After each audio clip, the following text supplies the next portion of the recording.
Assalamualaikum. Hai, dah lama kita tak bercakap ni. Saya nak latih balik bercakap ni. Okey, hari ni kita buat cuba-cuba lah nak latih diri Okey. Cakap pasal pasal telur. Tapi sekarang ni orang banyak buat podcast memang seram Kenapa Kenapa? Sebab benda tu senang kot.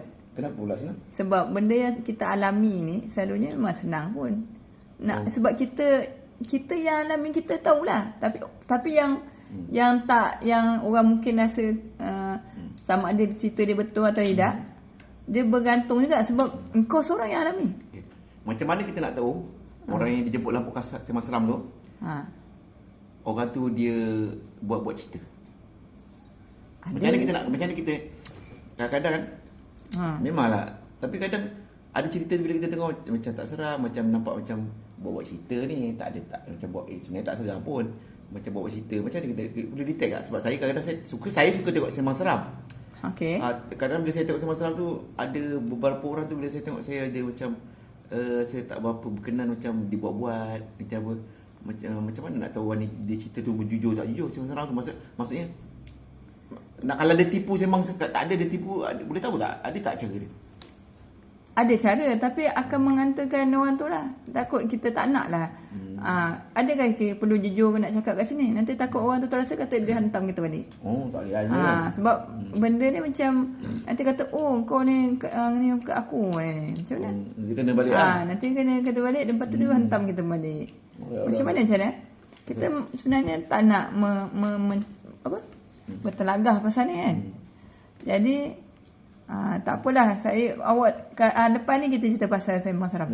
Ini saya sekarang ni nak praktis. Kita orang nak praktis awak supaya otak tu berfungsi. Sebab tu saya suka mengomen. Dulu buat juga macam ni, tapi lepas tu saya berhentilah. Saya macam malas lah. Sebab malas bercakap. Saya dah malas cakap konon-konon. Lepas tu saya menulis. Saya komen-komen dulu. Nak praktis supaya otak kita ni tak berhenti. Kita masih berfikir. Bila kita menulis, kita tetap berfikir dan menyatakan kita punya pandangan kan. Maksudnya otak kita tetap berfikir. Jangan sampai kita berhenti. Kalau berhenti, otak kita berhenti, itu yang kata cepat tua. Lepas tu dia dah lembab, dia tak cepat. Sebab tu kita sekarang ni saya praktis cakap balik lah. Macam tu lah. Maksudnya Cik Emma ni, boleh saya panggil Cik Emma ke nak panggil nama lain? Boleh lah. Bukan nama tu pun. Nama aku tu. Nama tak apa. Bukan makna nama samaran lah. Macam tu lah kan. Nama samaran. Okay kan, lah. Kan ada nama panjang, tapi saya panggil yang itu je lah, yang biasa punya nama Cik Ma. Tapi tak nak panggil Cik apa? Cik Bunga. Tak nak. Saya bukan bunga sangat. Saya ni ada sifat. Okay. Maksudnya Cik Ma cakap tadi, maksudnya saya teringat pada seorang ahli negarawan-negara, saya cakap lah Tun Dr. Mahathir lah. Ada orang tanya soalan pada dia, apa rahsia Tun boleh panjang umur dan sihat?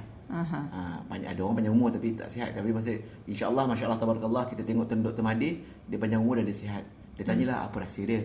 Antara benda yang saya ingat lah, saya kalau ada satu benda tu saya ingat, dia macam kekal lama jugalah dalam kepala sebab benda tu macam penting. Dr. Mahathir kata antaranya yang kalau saya, ini kepakaran saya, membaca.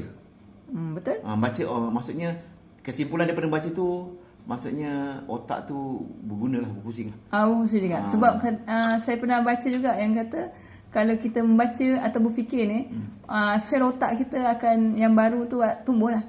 Yang lama tu keluar lah. Itu dah yang Dr. Mahathir cakap. Dia ada cakap pasal sel tak? Sel. Dia cakap ada pasal sel. Sebab tu betul, terus. Okey, saya tak nak tu potong apa cerita.